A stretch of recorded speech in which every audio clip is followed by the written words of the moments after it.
तो हेलो मेरे क्लास 12 वाले छात्रों और छात्राओं, कैसे हो आप सब और कैसी चल रही है आप सभी के क्लास 12 हिंदी की तैयारी। देखो स्टूडेंट, 18 फरवरी धीरे धीरे बहुत ज्यादा पास आता जा रहा है और हमारे दिल की धड़कनें भी बढ़ रही हैं भैया कि हमें यार 12th में बोर्ड एग्जाम देना है। तो आज का ये वीडियो उन सभी स्टूडेंट्स के लिए है जिनको 18 फरवरी को क्लास 12 हिंदी का पेपर देना है। इस वीडियो को कोई छोटा मोटा वीडियो देखकर स्किप मत कर देना, क्योंकि ये एक सिंगल वीडियो आपका हिंदी में पूरे के पूरे 36 नंबर आज कंप्लीट करवाएगा। सही सुना आपने, पूरे 36 नंबर हम इस वीडियो में क्लियर करेंगे। अब आप कहेंगे सर जी 36 नंबर में क्या क्या पढ़ेंगे। देखो, हम हिंदी व्याकरण को पूरी तरह इस वीडियो में फिनिश करेंगे। मतलब मुहावरे एवं लोकोक्तियां, आपठित गद्यांश, शब्द युग्म, शब्द अर्थ, अनेक शब्दों के लिए एक शब्द, अनेकार्थी शब्द, वाक्य संशोधन, रस, छंद, अलंकार, पत्र लेखन और निबंध, सबको इस वीडियो में पढ़ेंगे। बस आप इस वीडियो को ध्यान से लास्ट तक देख लेना, नहीं तो बाद में आपको पछताना पड़ेगा कि सर ने इंपॉर्टेंट क्वेश्चन बताया था, हमने पढ़ा नहीं था। ठीक है, तो आज हम क्लास 12 हिंदी व्याकरण के 11 टॉपिक को, मतलब 11 के 11 टॉपिक को एक ही वीडियो में पढ़ेंगे। ऐसा वीडियो आपको कहीं नहीं मिलेगा। सभी इंपॉर्टेंट क्वेश्चन इस वीडियो में कवर किए जाएंगे और एक नहीं, दो नहीं, 5 नहीं, पूरे 11 टॉपिक हम पढ़ेंगे। इससे बाहर 2026 हिंदी में कुछ भी नहीं आएगा। तो चलिए हम वीडियो को स्टार्ट करते हैं भैया। एक एक क्वेश्चन को ध्यान से समझ लेना, हो सके तो वीडियो को लाइक कर देना और चैनल को सब्सक्राइब कर लेना। कब करना? जब ये सारे क्वेश्चन आपको इंपॉर्टेंट लगेंगे। आप प्रीवियस ईयर पेपर उठाकर देख लो, ये क्वेश्चन बार बार आपके बोर्ड एग्जाम में आए हैं, तो इस बार भी आएंगे, गारंटी है। चलो सबसे पहले हम पढ़ेंगे मुहावरे एवं लोकोक्तियों को। बेसिकली आज हम खंड खा के पूरे हिंदी व्याकरण को पढ़ने वाले हैं। मैंने संस्कृत गद्यांश और संस्कृत पद्यांश को इसमें नहीं लिया है, बाकी सारे टॉपिक इस वीडियो में हम पढ़ेंगे खंड खा के। तो देखो मुहावरे एवं लोकोक्तियों में होता क्या है, बहुत सिंपल। आपको एक क्वेश्चन दिया जाएगा, जैसे दे दिया गया ईद का चांद होना। ये जो येलो कलर से लिखा है ना, यही आपको क्वेश्चन दिया जाएगा, ईद का चांद होना। अब आपको इसका पहले अर्थ लिखना है, फिर वाक्य प्रयोग करना है। ठीक है, तो हमने पहले इसका अर्थ लिखा, अधिक दिनों में दिखाई देना या बहुत दिनों बाद दिखाई देना। अब वाक्य प्रयोग भी आपको कहा जाएगा करने के लिए। वाक्य प्रयोग हेडिंग डालेंगे, लिखेंगे भाई विपिन, जब से तुम इंजीनियर बने हो ईद का चांद हो गए हो। देखो ये आपका जो क्वेश्चन है, इस वाक्य में इसका प्रयोग हो गया, तो ये वाक्य प्रयोग बिल्कुल 100% सही है। ठीक है, अब यहां पे आप भाई महेश, भाई सुरेश भी लिख सकते हो। भाई महेश, जब से तुम डॉक्टर बने हो ईद का चांद हो गए हो। मतलब आपका जो क्वेश्चन है वो वाक्य में प्रयोग होना चाहिए, चाहे जो आप लिख दो। ठीक है, समझ में आया? तो ये 2 नंबर बिल्कुल फ्री के होते हैं, इसमें कुछ होता नहीं है, बहुत सिंपल होता है। ध्यान से समझो, अभी आगे आगे बहुत सारी चीजें हम पढ़ेंगे, ध्यान से समझना। थोड़ा सा टाइम निकाल कर देख लो भैया, हिंदी एक स्कोरिंग सब्जेक्ट है। हिंदी में ही आप 100 में 99 या 95 प्लस लेकर आओगे हिंदी। ठीक है, बाकी हिंदी के बहुत सारे वीडियोस मैं आपको दे चुका हूं। हिंदी की कॉपी कैसे लिखें, इस पर मैंने पूरी कॉपी लिखकर आपको बताया है। नहीं देखे हो तो अभी इस वीडियो को देखने के बाद यूट्यूब पे सर्च कर लेना, क्लास 12 हिंदी की कॉपी कैसे लिखें शुभम लेक्चरर, आपको वो वीडियो मिल जाएगा। पूरी कॉपी मैंने बता दी है, 100 में 100 लेकर आओगे अगर वो वीडियो देख लोगे। चलो आगे बढ़ते हैं बच्चों। मुहावरे में एक और मुहावरा मैंने लिया है, ये लोकोक्तियां हैं। मुहावरे एवं लोकोक्तियां, मुहावरे भी आते हैं, लोकोक्तियां भी आती हैं। तो देखो है क्या, अधजल गगरी छलकत जाए। ठीक है, अब ऐसे आपको क्वेश्चन दे दिया गया, इसका अर्थ आपको लिखना होगा, कम होने पर अधिक का दिखावा करना। मतलब आपके पास कम है लेकिन आप उसको अधिक का दिखावा करते हैं। भाई मेरे पास बहुत है। जैसे वाक्य प्रयोग देख लो भैया, नरेश कमाता तो है 3,000 रुपए महीने और 5,000 रुपए का सूट उसने बनवा लिया। बताओ, महीने में 3,000 कमाता है और एक ही बार में 5,000 का सूट बनवा लिया पहनने के लिए, जैसे बड़ा धनी हो। इसी को कहते हैं अधजल गगरी छलकत जाए। आप लोग देखते होंगे ना, जिनके पास बहुत पैसे होते हैं वो बहुत सिंपल रहते हैं, और जिनके पास कम होता है ना, खूब स्टाइलिश शर्ट बढ़िया डेनिम वोनिम पहन के घूमेंगे। ठीक है, जैसे आप खुद ही एग्जांपल ले लो, हमारे देश के सबसे अमीर व्यक्ति हैं मुकेश अंबानी जी। उनके जब आप कपड़े को नोटिस करोगे ना, तो ज्यादातर वो पैंट और शर्ट नॉर्मल पहनते हैं। जब फंक्शन वंक्शन रहता है तो ब्लेजर पहन लेते हैं या और चीजें, लेकिन कितनी सिंपलिसिटी उनके अंदर है, जबकि वो चाहे तो पूरे देश को खरीद सकते हैं। तो देखो, यही कहा गया अधजल गगरी छलकत जाए। और उनके 1% भी जो आदमी नहीं है ना, बढ़िया सूट बूट पहन के घूम रहा है। ठीक है, तो दिखावा कर रहे हैं लोग, अधजल गगरी छलकत जाए, क्योंकि लोग यही कहते हैं जो दिखता है वो बिकता है। इसी को लेकर दुनिया वाले दिखावे में सब बिजी हैं। दिखावा कभी मत करो, अंदर अंदर मेहनत करते रहो, पढ़ाई करते रहो, लेकिन दिखावे पर मत जाओ कि सबसे बोलते चलो भाई मेरी तैयारी इतनी हो गई कि मैं टॉपर बन जाऊंगा। किसी से मत कहो, कहीं नहीं बने तो बेइज्जती नहीं हो जाएगी। ठीक है, तो अपने सीक्रेट्स मत बताओ। तो अधजल गगरी छलकत जाए मतलब कम होने पर अधिक का दिखावा करना। वाक्य प्रयोग, नरेश कमाता तो है 3,000 रुपए महीने और 5,000 रुपए का सूट बनवा लिया, जैसे बड़ा धनी हो। इसी को कहते हैं अधजल गगरी छलकत जाए। बस हो गया, 2 मुहावरे मैंने बता दिए भैया, 4 रहेंगे, एक करना होगा। बहुत आसान होता है मुहावरे वाला। ठीक है, अब अगला जो टॉपिक है बच्चों, वो है आपठित गद्यांश। पूरे 5 नंबर का आता है और मेरे हिसाब से ये बिल्कुल हलवा होता है। क्यों? क्योंकि भाई ये पूरा गद्यांश आपको ध्यान से पढ़ लेना है, फिर इसी के नीचे इसी गद्यांश से संबंधित 3 क्वेश्चन दिए जाएंगे, तीनों का आंसर दो। जैसे इसके लिए 1 नंबर दे देगा, इसके लिए 2 नंबर, इसके लिए 2 नंबर, 5 नंबर बिल्कुल फ्री के हैं। बस इस क्वेश्चन का आंसर गद्यांश में ढूंढना है। अभी मैं ढूंढ कर बताऊंगा। ठीक है, आप लोग सिर्फ प्यार बांटते रहो भाई, वीडियो को लाइक करते रहो, यही सब हमारे लिए काफी है। उसमें आपके पैसे नहीं लगते। लाइक करोगे अच्छा लगेगा हमें, सब्सक्राइब करोगे तो हमारी फैमिली में जुड़ जाओगे, जो भी वीडियो मैं दूंगा आपको मिलता रहेगा। ठीक है, चलो, इन सबका पीडीएफ चाहिए तो प्ले स्टोर से शुभम लेक्चरर ऐप डाउनलोड कर लेना। ओके, चलो अब देखो ध्यान से, इसको पढ़ते हैं पहले, फिर आंसर देते हैं। देखो, जिस प्रकार सुखी होने का प्रत्येक प्राणी को अधिकार है, उसी प्रकार मुक्तांक होने का भी। पर कार्य क्षेत्र के चक्रव्यूह में पड़कर जिस प्रकार सुखी होना प्रयत्न साध्य होता है, उसी प्रकार निर्भय होना भी। निर्भयता के संपादन के लिए 2 बातें अपेक्षित होती हैं। पहली तो यह कि दूसरों को हमसे किसी प्रकार का भय या कष्ट ना हो, और दूसरी यह कि दूसरे हमको कष्ट या भय पहुंचाने का साहस ना कर सकें। इनमें से एक का संबंध उत्कृष्टशील से है और दूसरी का शक्ति और पुरुषार्थ से। इस संसार में किसी को ना डराने से ही डरने की संभावना दूर नहीं हो सकती। साधु से साधु प्रकृति वाले को क्रूर लोभियों और दुर्जनों से क्लेश पहुंचता है। ठीक है, ये पढ़ लिया, थोड़ा सा और इसको भी पढ़ लो। साइड में चलते हैं बेटा, ये देखो, अतः उनके प्रयत्नों को विफल करने का भय संचार द्वारा रोकने की आवश्यकता से हम बच नहीं सकते। अब देखो, बहुत सिंपल है। ये जो गद्यांश रहेगा ना, आपठित गद्यांश रहेगा, मतलब आपके चैप्टर में ये नहीं होगा। जैसा हमारे स्टार्टिंग में 10 नंबर का गद्यांश आता है जो हमारे चैप्टर से होता है, लेकिन ये आपके चैप्टर से नहीं होगा, बाहर से दिया जाएगा। इसीलिए इसको कहा गया आपठित गद्यांश, जो आप पढ़े ना हो। ठीक है, चलो, क्वेश्चन नंबर 1 है, सुखी होने के साथ और क्या होना प्रयत्न साध्य होता है। मतलब सुखी होने के साथ साथ हमें और क्या होना चाहिए। तो देखो यहां पे लिखा है, सीधा सीधा आंसर लिखा है। देखो, ये देखो, जिस प्रकार सुखी होने का प्रत्येक प्राणी को अधिकार है, उसी प्रकार मुक्तांक होने का भी। ठीक है, पर चक्रव्यूह के पर कार्य क्षेत्र के चक्रव्यूह में पड़कर जिस प्रकार सुखी होना प्रयत्न, देखो यहां आंसर है, जिस प्रकार सुखी होना प्रयत्न साध्य होता है, उसी प्रकार निर्भय होना भी। तो सुखी होने के साथ साथ हमें निर्भय होना भी प्रयत्न साध्य होना चाहिए, मतलब निर्भय होना। तो यहां पे इसका आंसर क्या हो जाएगा कि सुखी होने के साथ साथ निर्भय होना प्रयत्न साध्य होता है। आपको निर्भय भी होना चाहिए, किसी से डरना नहीं चाहिए। देखो, मैं आंसर अभी बताऊंगा कैसे आपको लिखना है। देखो, मैंने लिख रखा है, सुखी होने के साथ साथ निर्भय होना प्रयत्न साध्य होता है, लेकिन हम पहले आपको ढूंढना तो सिखा दें, कैसे आंसर ढूंढोगे। ठीक है, चलो अगला देखते हैं।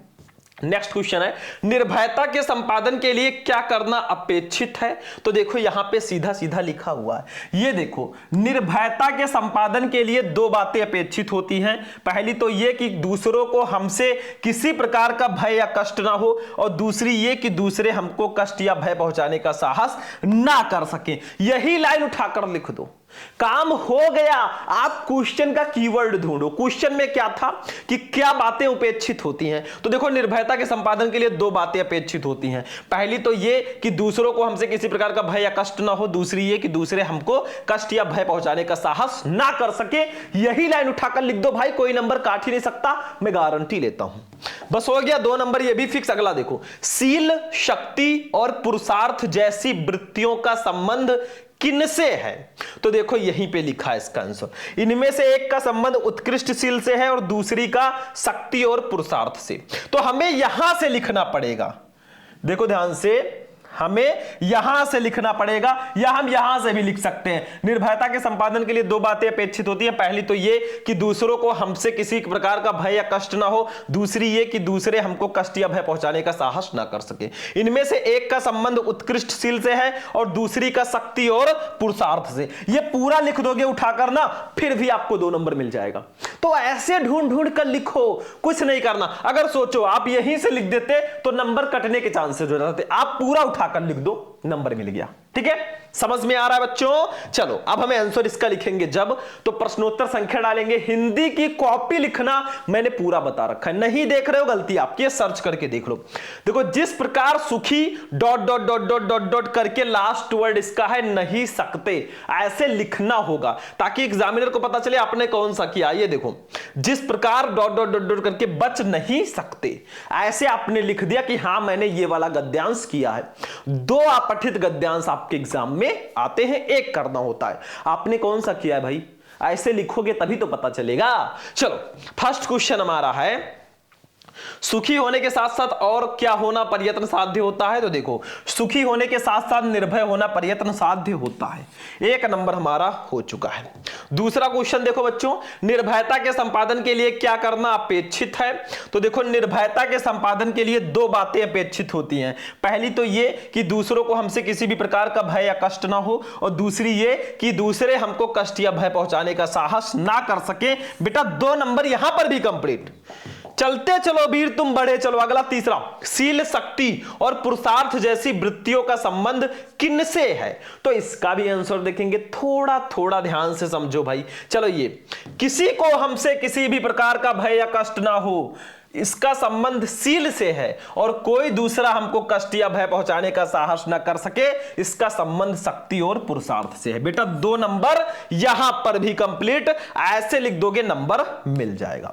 पर मैं भाई मौका दूंगा आपको स्क्रीनशॉट लेने का, अगर आप लोग चाहें तो स्क्रीनशॉट लेकर रख सकते हैं, बाद में भी पढ़ सकते हैं। पहले इसका स्क्रीनशॉट ले लो, तुरंत लो, बाद में मत कहना सर आप हटते नहीं है बीच में से। इसका भी स्क्रीनशॉट लो, इसका भी स्क्रीनशॉट ले लो फटाफट। चलो अगला देखो, इसका भी स्क्रीनशॉट ले लो। अब हम चलेंगे अपने नेक्स्ट टॉपिक पे। बेटा ये देखो, शब्द युग्म 2 नंबर का आता है। आप लोग ये सब जो टॉपिक है ना, ये हिंदी के 100% फिक्स टॉपिक नहीं है।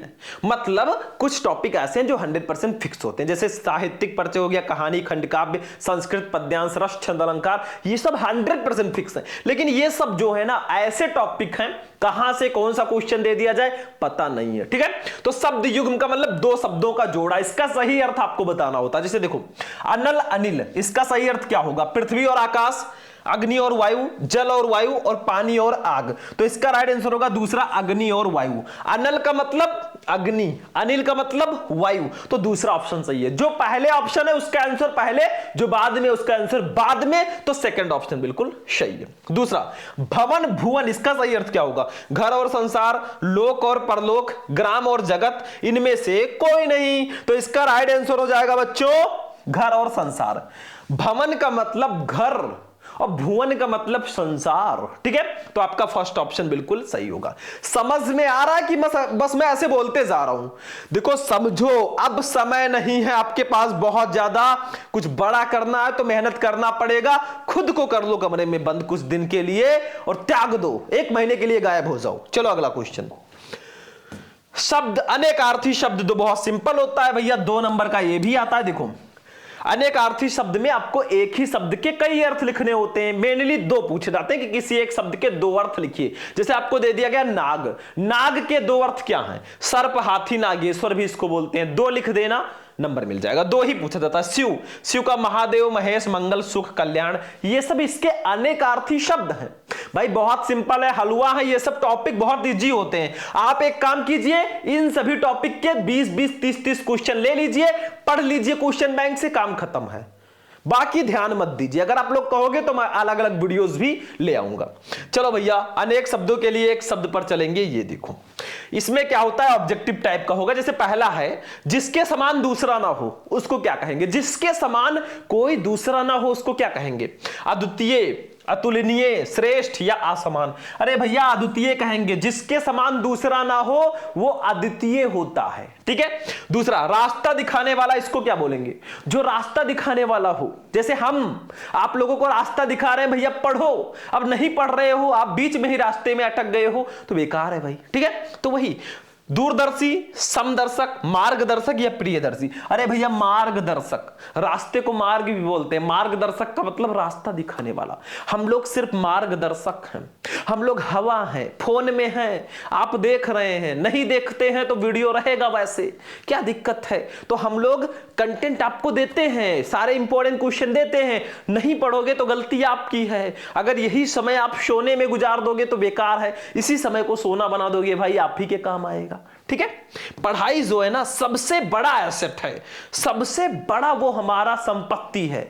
जितनी शिक्षा आप मान लीजिए 2-3 भाई हैं या 4 भाई हैं, मान लीजिए आप जब बड़े होंगे ना, वो आपसे धन बांट सकते हैं, घर बांट सकते हैं, जमीन बांट सकते हैं, लेकिन आपके अंदर का ज्ञान वो कभी नहीं बांट सकते। ठीक है, तो आप जितना ज्यादा स्किल सीखोगे, जितना आगे बढ़ोगे, आप ही के काम आएगा, उसको कोई नहीं बांट सकता। ये ध्यान रखना। तो हमेशा कुछ सीखने पर मेहनत करो। अभी छोटे हो भाई, मम्मी पापा सब खर्चा उठा रहे हैं, एंजॉय कर रहे हो, लेकिन इमेजिन करो जब आप भी बड़े होंगे, आपकी भी शादी होगी, तब सोचो कौन आपका खर्चा उठाएगा। थोड़ा मेहनत करो भाई। चलो वाक्य संशोधन पे आ जाते हैं, मतलब वाक्य में गलतियां होंगी उसको सही करना। जैसे देखो फर्स्ट, श्याम और मोहन बात कर रहा है। अरे नहीं भैया, श्याम और मोहन बात कर रहे हैं, ये सही है, क्योंकि 2 लोग हैं तो रहा है नहीं होता रहे हैं। दूसरा, आपकी पुत्री पद्मा बहुत बुद्धिमान है। अरे भैया पद्मा एक स्त्री है तो इसके लिए बुद्धिमती यूज करेंगे, आपकी पुत्री पद्मा बहुत बुद्धिमती है, ये सही है, ये गलत है। तो ऐसे गलत दे दिया जाएगा, सही करना होगा। ठीक है, चलो हो गया। अब चलते हैं आगे बढ़ते हैं बेटा, अब हम चलेंगे रस पे। देखो रस, छंद, अलंकार, ये 2-2 नंबर के आते हैं। जैसे 2 नंबर का रस हो गया, 2 नंबर का छंद, 2 नंबर का अलंकार। तीनों को मैंने एक ही वीडियो में पढ़ा रखा है, उस वीडियो को देख लोगे ना, सारे रस, सारे छंद, सारे अलंकार आपके क्लियर हो जाएंगे। मतलब 6 नंबर 100% फिक्स है। आप लोग YouTube पे जाकर देख लो, रस, छंद, अलंकार, शुभम लेक्चरर, वीडियो आपको मिल जाएगा, जाकर जरूर देखो। तो देखो आज हम पढ़ेंगे मेनली करुण रस के बारे में। भाई करुण का मतलब ये होता है थोड़ा शोक संदेश। देखो करुण रस का स्थायी भाव शोक है। जब शोक नामक स्थायी भाव विभाव, अनुभव और संचारी भाव से संयोग करता है तब करुण रस की उत्पत्ति होती है। बस यही डेफिनेशन है। हास्य रस का लिखना हो तो ऐसे लिख दो, हास्य रस का स्थायी भाव हास है। जब हास्य नामक स्थायी भाव विभाव, अनुभव और संचारी भाव से संयोग करता है तब हास्य रस की उत्पत्ति होती है। कुछ बच्चे कहेंगे सर जी हमने रस, छंद, अलंकार पढ़ रखा है, रस में डेफिनेशन दूसरा है। भाई वो भी लिख सकते हो, सभी बुक में सही होते हैं बट अलग अलग हो सकते हैं। भाई आपने जो याद किया लिख सकते हो। उदाहरण देखो, क्यों छलक रहा दुख मेरा उषा की मृदु पलकों में, हाँ उलझ रहा सुख मेरा संध्या की घन अलकों में। 1 नंबर आपको परिभाषा के लिए मिल जाएगा, 1 नंबर उदाहरण के लिए, 2 नंबर आपका कंप्लीट हो जाएगा। उदाहरण आपको जो याद है वही लिख सकते हो। कई उदाहरण होते हैं, एक रस के, एक छंद के, कई उदाहरण होते हैं। ठीक है, चलो आगे बढ़ते हैं बेटा। अब हम छंद पे आ चुके हैं बच्चों। छंद में आज हम सोरठा पढ़ेंगे। देखो जो वीडियो मैं आपको देखने के लिए कह रहा हूं ना, 10 से 15-20 मिनट का वीडियो, रस, छंद, अलंकार, आप लोग YouTube पे सर्च करना, रस, छंद, अलंकार, शुभम लेक्चरर, वीडियो मिल जाएगा। उस वीडियो में सारे रस, सारे छंद, सारे अलंकार मैंने बताए हैं। यहां तो मैं एक एक ले रहा हूं क्योंकि पूरा हमने हिंदी व्याकरण, अभी तो बहुत कुछ बाकी है। अरे अभी तो मापी है मुट्ठी भर जमी हमने, अभी तो सारा आसमान बाकी है। चलो सोरठा को देखते हैं। हैं, देखो ध्यान से। सोरठा अर्धसमात्रिक छंद है, इसमें 4 चरण होते हैं। इसके पहले और तीसरे चरण में 11-11 मात्राएं तथा दूसरे और चौथे चरण में 13-13 मात्राएं होती हैं।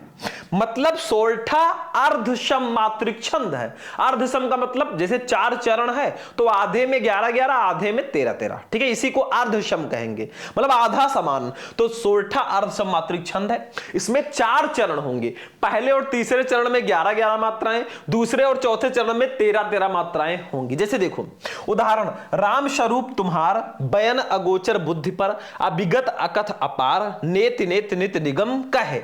ठीक है, ये उदाहरण है। अगर आपको कोई दूसरा उदाहरण याद है भैया तो वो भी लिख सकते हो, ये मैं क्लियर कर देना चाहता हूं। देखो अब इसकी मात्राएं गिनते हैं। देखो रा पर आ का मात्रा है तो यहां पे 2 मात्रा हो गई, यहां पे 1। देखो 2 को ऐसे लिखेंगे, 1 को ऐसे लिखेंगे, ठीक है।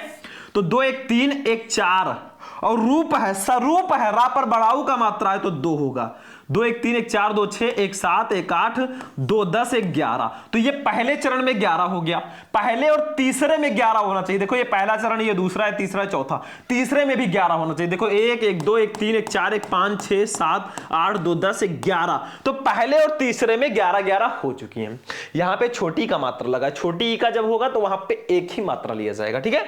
इसमें देखो दूसरे और चौथे में 13-13 होना चाहिए। देखो 1 2 3 4, यहां पे 2 6 1 7 1 8 1 9 2 11 1 12 1 13 इसमें हो गया। इसमें देखो 2 1 3 2 5 1 6 1 7 1 8 1 9 1 10 1 11 1 12 1 13, ठीक है। तो पहले और तीसरे में 11-11, दूसरे और चौथे में 13-13, ये होता है सोरठा। दोहा की बात करेंगे तो पहले और तीसरे में 13-13, दूसरे और चौथे में 11-11, ठीक है, उल्टा होता है। समझ में आ गया? चलो इसका भी स्क्रीनशॉट ले लो, फटाफट लो भाई। चलो आगे बढ़ते हैं भैया, बढ़ते चलो। यमक अलंकार, अब अलंकार को देखेंगे। देखो यहां पर हम एक रस एक छंद एक अलंकार को देखेंगे, बाकी पूरा देखना है तो वीडियो जाकर देख लो। अलंकार में हम यमक अलंकार को पढ़ रहे हैं भाई। यमक अलंकार देखो, यमक का अर्थ है युग्म अर्थात जोड़ा। यमक का मतलब होता है युग्म या जोड़ा, ठीक है।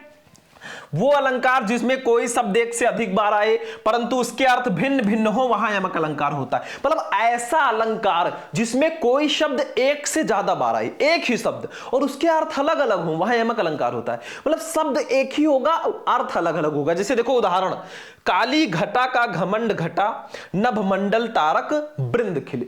तो इस घटा का मतलब बादल है, इस घटा का मतलब घट गया या कम हो गया। देखो दोनों सेम है लेकिन अर्थ अलग अलग है। देखो भिन्न, देखो स्पष्टीकरण एक छोटा सा लिख देना कि आखिर यहां पे यमक अलंकार क्यों है, स्पष्ट कर देना। देखो इस उदाहरण में घटा शब्द 2 बार आया है और दोनों स्थानों पर इसका अर्थ भिन्न भिन्न है। पहले घटा का मतलब है बादल, दूसरे घटा का मतलब है घट गया या कम हो गया, ठीक है। बस हो गया भाई, यही देखो एक ही शब्द एक से अधिक बार है, उसके अर्थ भी भिन्न भिन्न है, इसी को बोलते हैं यमक अलंकार। चलो नोट करो फटाफट, फटाफट नोट करो भैया। अब हम चलेंगे रस छंद अलंकार हो गया पत्र लेखन पे, और पत्र लेखन में हमने एक ऐसे पत्र को लिया है जो सबसे ज्यादा आपके बोर्ड परीक्षा में आते हैं। देखो किसी बैंक के प्रबंधक को कोई व्यवसाय करने हेतु ऋण प्राप्ति के लिए एक आवेदन पत्र लिखिए। ये आपको पत्र लिखना है, तो आपको ये क्वेश्चन तो उतारना नहीं होगा, ठीक है। तो आपको एक छोटा सा हेडिंग डाल देना। जब इस पत्र को लिखना तो ऐसे लिख देना, बैंक से, देखो हेडिंग कैसे डालेंगे, कुछ इस टाइप से आप लोग डाल देना, बैंक से ऋण प्राप्ति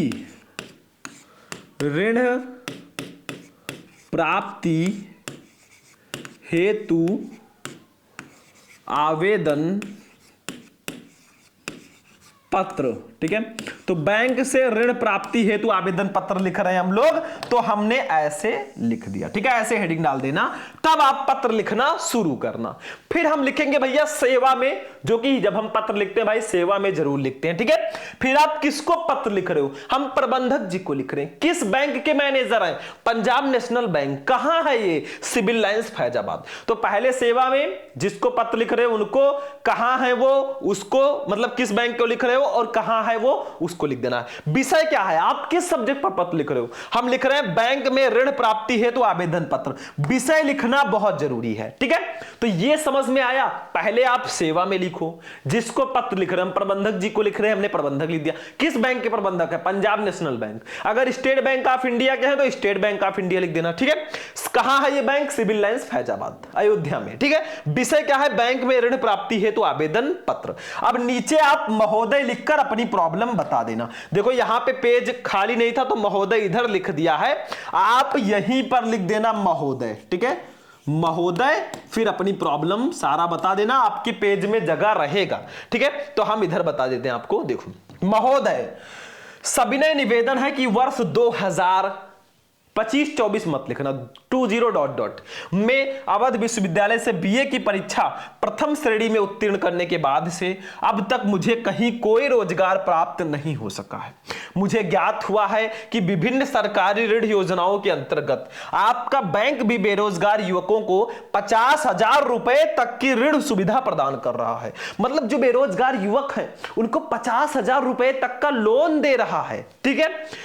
तो अतः इस संदर्भ में आवश्यक प्रपत्र आदि भरवा कर मुझे भी उक्त राशि का ऋण प्रदान करने की कृपा करें। मतलब अपनी पूरी कहानी लिख दो, लास्ट में लिख देना धन्यवाद सहित दिनांक, ठीक है। इधर लिख देना भवदीय काखागा, अपना नाम मत लिखना, अयोध्या फैजाबाद, बस हो गया, ठीक है। तो पत्र कैसे लिखते हैं, पहले सेवा में, फिर जिसको आप पत्र लिख रहे हैं उनका डिटेल, फिर विषय लिख दो, फिर महोदय लिखकर अपनी पूरी दुख कथा सुनाओ, लास्ट में धन्यवाद सहित दिनांक लिखो, भवदीय लिखकर काखागा अयोध्या फैजाबाद, काम हो गया, ठीक है। ऐसे पत्र लिख लेना। चलो इसका स्क्रीनशॉट ले लो फटाफट, स्क्रीनशॉट ले लो, बाद में मत कहना इसका ले लो, अब इसका ले लो, ठीक है, हो गया। चलो अब हम चलेंगे बच्चों अपने लास्ट टॉपिक पे, जो कि है बच्चों निबंध। भाई निबंध जो है फ्री का नंबर होता है, मेरे हिसाब से फ्री का। किसी भी टॉपिक पर निबंध आ जाए, आपका हेडिंग अच्छा होना चाहिए भैया, हेडिंग। बाकी आप बना बना कर लिख दोगे, 9 नंबर का निबंध आता है, 9 में से 9 आपको मिल जाएंगे, बना बना कर लिखोगे। फिर भी निबंध लिखते समय ध्यान रखना, पहले रूपरेखा आप जरूर लिख लेना, रूपरेखा हेडिंग डाल के इसके अंदर जितने भी आप इस निबंध में हेडिंग डालने वाले हो वो रूपरेखा में लिख लेना। जैसे हम आज बताएंगे आपको पर्यावरण प्रदूषण समस्या और समाधान, ये निबंध बहुत ज्यादा पूछा जाता है, तो आज हम इसी निबंध को आपको बताने वाले। तो जब भी निबंध लिखना ना, पहले रूपरेखा लिखो, रूपरेखा में जितने हेडिंग आप डालने वाले हो वो लिखो। जैसे पहला हेडिंग हमारा प्रस्तावना रहेगा, निबंध में पहला हेडिंग प्रस्तावना, लास्ट में उपसंहार जरूर होना चाहिए, ये हेडिंग याद रखना, ठीक है। तो रूपरेखा में पहला हेडिंग प्रस्तावना, दूसरा प्रदूषण का अर्थ, तीसरा प्रदूषण के प्रकार, चौथा प्रदूषण की समस्या और उससे हानियां, उससे कर देना, उससे हानियां, पांचवा समस्या का समाधान, और अगला उपसंहार, ठीक है। सब हम हेडिंग डाल के लिखेंगे तब हमें 9 नंबर मिलेगा। फ्री के नंबर नहीं मिलते, कुछ बच्चे सोचते हैं लिखे भी ना और नंबर मिल जाए, रुपया पैसा रख के बढ़िया 500 हुआ, नंबर नहीं मिलेगा भैया, मेहनत करना पड़ेगा। लिखो, आप कुछ भी लिखो आम घास, लेकिन लिखो जरूर। अगर नहीं आ रहा है तो, आ रहा है तो अच्छे से लिखना, ठीक है। देखो सबसे पहला हेडिंग रहेगा बच्चों प्रस्तावना, आखिर प्रदूषण है क्या उसके बारे में लिखना। देखो जो हमें चारों ओर से प्रवृत्त किए हुए हैं वही हमारा पर्यावरण है। इस पर्यावरण के प्रति जागरूकता आज की प्रमुख आवश्यकता है, क्योंकि यह प्रदूषित हो रहा है। प्रदूषण की समस्या प्राचीन एवं मध्यकालीन भारत के लिए अज्ञात थी। यह वर्तमान युग में हुई औद्योगिक प्रगति एवं शस्त्रास्त्रों के निर्माण के फलस्वरूप उत्पन्न हुई है। क्या? पर्यावरण की समस्या। आज देखो जगह जगह पर देश और देश लड़ रहे हैं, बम गिर रहे हैं भैया, ठीक है, लड़ाई हो रही है। वो जो उससे धुआं निकलता है वो पर्यावरण को प्रदूषित ही तो करता है, ठीक है। पेड़ पौधे नहीं लगाएंगे, पेड़ पौधे को काट काट कर लोग घर बना रहे हैं, बिजनेस बना रहे हैं। अरे भैया पेड़ पौधे हमारे लिए बहुत जरूरी हैं, वो नहीं रहेंगे ना, इतना बेकार प्रदूषण के चक्कर में आप फंस जाओगे कि जिंदगी जीना बेहाल हो जाएगा, सांस तक नहीं ले पाओगे। आज ही देख लो, अगर आप उन शहरों में चले जाओ जहां पे घर वर ज्यादा बने, जैसे दिल्ली में चले जाओ, वहां की वायु प्रदूषित है, गांव में बिल्कुल अच्छे से है, ठीक है। तो ये ध्यान रखना, क्योंकि गांव में पेड़ पौधे हैं। तो प्रदूषण को रोकने का एक ही उपाय है, वृक्षारोपण, पेड़ पौधे लगाओ। आगे देखो, ध्वनि प्रदूषण पर अपने विचार व्यक्त करते हुए नोबेल पुरस्कार विजेता रॉबर्ट कोच ने कहा था, एक दिन ऐसा आएगा कि जब मनुष्य को स्वास्थ्य के सबसे बड़े शत्रु के रूप में निर्दयी शोर से संघर्ष करना पड़ेगा। शोर लगता है वो दुखद दिन अब आ गया। ठीक है, ध्वनि प्रदूषण भी बहुत खतरनाक समस्या है। प्रदूषण का अर्थ क्या है? देखो, स्वच्छ वातावरण में ही जीवन का विकास संभव है। पर्यावरण का निर्माण प्रकृति के द्वारा किया गया है। प्रकृति द्वारा प्रदत्त पर्यावरण जीवधारियों के अनुकूल होता है। जनसंख्या की असाधारण वृद्धि एवं औद्योगिक प्रगति ने प्रदूषण की समस्या को जन्म दिया है और आज इसने इतना विकराल रूप धारण कर लिया है कि इससे मानवता के विनाश का संकट उत्पन्न हो गया है। औद्योगिक तथा रासायनिक कूड़े कचरे के ढेर से पृथ्वी, हवा तथा पानी प्रदूषित हो रहे हैं। भाई, जो जनसंख्या लगातार बढ़ रही है, सोचो अगर जनसंख्या ना बढ़ती तो पेड़ों को काट काट के लोग उसको यूज ना करते, वहां पे घर ना बनाते। जनसंख्या बढ़ने के कारण ना, देखो, भूमि सीमित है, जमीन सीमित है, वो तो बढ़ेगी नहीं, और जनसंख्या बढ़ रही है भाई, तो सबको तो चाहिए अपने रोजी रोटी कमाने के लिए, तो इसीलिए पेड़ पौधे काटे जा रहे हैं। बिल्कुल नहीं, एक काटो तो 10 लगाओ। अगला देखो, प्रदूषण के प्रकार में जितने भी प्रकार हैं लिख देना। आज के वातावरण में प्रदूषण निम्नलिखित प्रकार रूपों में पाया जाता है, जैसे वायु प्रदूषण। वायु प्रदूषण, वायु जीवन का अनिवार्य स्रोत है। प्रत्येक प्राणी को स्वस्थ रूप से जीने के लिए शुद्ध वायु की आवश्यकता होती है, जिस कारण वायुमंडल में इसका विशेष अनुपात होना आवश्यक है। भैया, वायु ही नहीं रहेगा, हम ऑक्सीजन कहां से लेंगे? ये देखो, ऑक्सीजन लिया तभी तो जिंदा है। आगे देखो, जीवधारी सांस द्वारा ऑक्सीजन ग्रहण करता है और कार्बन डाइऑक्साइड छोड़ता है। पेड़ पौधे कार्बन डाइऑक्साइड लेते हैं और हमें ऑक्सीजन प्रदान करते हैं। अब यहीं पे देख लो, पढ़े लिखे हो तो, कि पेड़ पौधे कितना जरूरी है। हम लोग ऑक्सीजन लेते हैं, कार्बन डाइऑक्साइड छोड़ते हैं। पेड़ पौधे कार्बन डाइऑक्साइड लेते हैं, ऑक्सीजन देते हैं, मतलब हमें वो जिंदगी दे रहे हैं, हमें वो जीवन दे रहे हैं पेड़ पौधे। तो उसको काटो मत, उसको लगाओ भाई। आप पढ़े लिखो, आप लगा सकते हो। आप लोगों ने कितने पेड़ अब तक लगाए हैं कमेंट कर देना, देखते हैं कितने बच्चे कितने पेड़ लगाए हैं। इससे वायुमंडल में शुद्धता बनी रहती है, परंतु मनुष्य की अज्ञानता और स्वार्थी प्रवृत्ति के कारण आज वृक्षों का अत्यधिक कटाव हो रहा है। बिल्कुल गलत है भाई, वृक्ष को काटो मत। दूसरा, जल प्रदूषण। भाई, जीवन के अनिवार्य स्रोत के रूप में वायु के बाद प्रथम आवश्यकता जल की ही होती है। जल को ही जीवन कहा जाता है। भैया, हवा सबसे जरूरी है क्योंकि वो हमें ऑक्सीजन देता है, उसके बिना हम नहीं रह सकते। फिर पानी है, पानी के बिना भी हम 2 दिन रहेंगे, 3 दिन रहेंगे, फिर काम खत्म। ठीक है, तो वायु के बाद सबसे आवश्यक चीज जल है। ठीक है, जल का शुद्ध होना स्वस्थ जीवन के लिए बहुत आवश्यक है। देश के प्रमुख नगरों के जल का स्रोत हमारी सदानीरा नदियां हैं। फिर भी हम देखते हैं कि बड़े बड़े नगरों के गंदे नाले तथा सीवरों को नदियों में छोड़ दिया जाता है। विभिन्न औद्योगिक व घरेलू स्रोतों से नदियों व अन्य जल स्रोतों में दिनों दिन प्रदूषण पनपता जा रहा है भाई। और अगर हम प्रदूषित पानी पीते रहे ना, कुछ भी सही नहीं रहेगा, ना हमारा डाइजेस्टिव सिस्टम सही रहेगा, ना हमारा श्वसन तंत्र सही रहेगा। क्या होगा? कुछ नहीं। चलो, तीसरा, ध्वनि प्रदूषण। जल प्रदूषण कर देना यहां पे। ठीक है, ध्वनि प्रदूषण देखो भैया, ध्वनि प्रदूषण आज की एक नई समस्या है। इसे वैज्ञानिक प्रगति ने पैदा किया है। मोटर कार, ट्रैक्टर, जेट विमान, कारखानों के सायरन, मशीनें, लाउड स्पीकर आदि ध्वनि के संतुलन को बिगाड़ कर ध्वनि प्रदूषण उत्पन्न करते हैं। तेज ध्वनि से श्रवण शक्ति का तो ह्रास होता ही है, साथ ही कार्य करने की क्षमता पर भी बुरा प्रभाव पड़ता है। इससे अनेक प्रकार की बीमारियां पैदा हो जाती हैं। अत्यधिक ध्वनि प्रदूषण से मानसिक विकृति तक हो सकती है। भैया, ये जो ध्वनि प्रदूषण है, ये नई समस्या है। पहले डीजे उजे नहीं होते थे कि भैया भांगड़ा पे डांस करो, पहले डीजे उजे नहीं थे। अब डीजे हो गया, लाउड स्पीकर, मशीनों के सायरन, हवाई जहाज, हेलीकॉप्टर, ये सब ध्वनि प्रदूषण उत्पन्न कर रहे हैं। ये सब नई समस्या है, वैज्ञानिकों ने ही तो इसे बनाया है। अब भाई नहीं होंगे तब भी तो दिक्कत है। अभी हम साइकिल से चलते, लोग हवाई जहाज से चल रहे हैं, बहुत दूर दूर की यात्रा कर रहे हैं। पहले वर्षों लग जाते थे, आज 1-2 दिन में, 4 दिन में पहुंच जाते हैं। तो भाई जरूरी भी है हमारे लिए। चौथा, अगला देखो, चौथा है रेडियोधर्मी प्रदूषण। आज के युग में वैज्ञानिक परीक्षणों का जोर है। परमाणु परीक्षण निरंतर होते ही रहते हैं। इनके विस्फोट से रेडियोधर्मी पदार्थ वायुमंडल में फैल जाते हैं और अनेक प्रकार से जीवन को क्षति पहुंचाते हैं। दूसरे विश्व युद्ध के समय हिरोशिमा और नागासाकी में जो परमाणु बम गिराए गए थे, उनसे लाखों लोग अपंग हो गए और आने वाली पीढ़ी भी इसके हानिकारक प्रभाव से अभी भी अपने आप को बचा नहीं पाई है। देखो, जापान के हिरोशिमा और नागासाकी में ना अमेरिका ने परमाणु बम गिरा दिया था, बहुत सारे लोगों की मृत्यु हो गई। और आज भी जब वहां लोग पैदा होते हैं ना, अपंग पैदा होते हैं भाई, मतलब विकलांग। सोचो कितना खतरनाक है वो। और ये जो युद्ध हो रहे हैं ना जगह जगह पर, यूक्रेन और उसमें ऐसे ऐसे युद्ध होते हैं ना, ये सब बहुत खतरनाक है। यूक्रेन और रूस का युद्ध आपको पता होगा बहुत दिन तक चला। ये सब वातावरण को प्रदूषित ही तो करते हैं। आखिर लड़ने से फायदा क्या है भाई?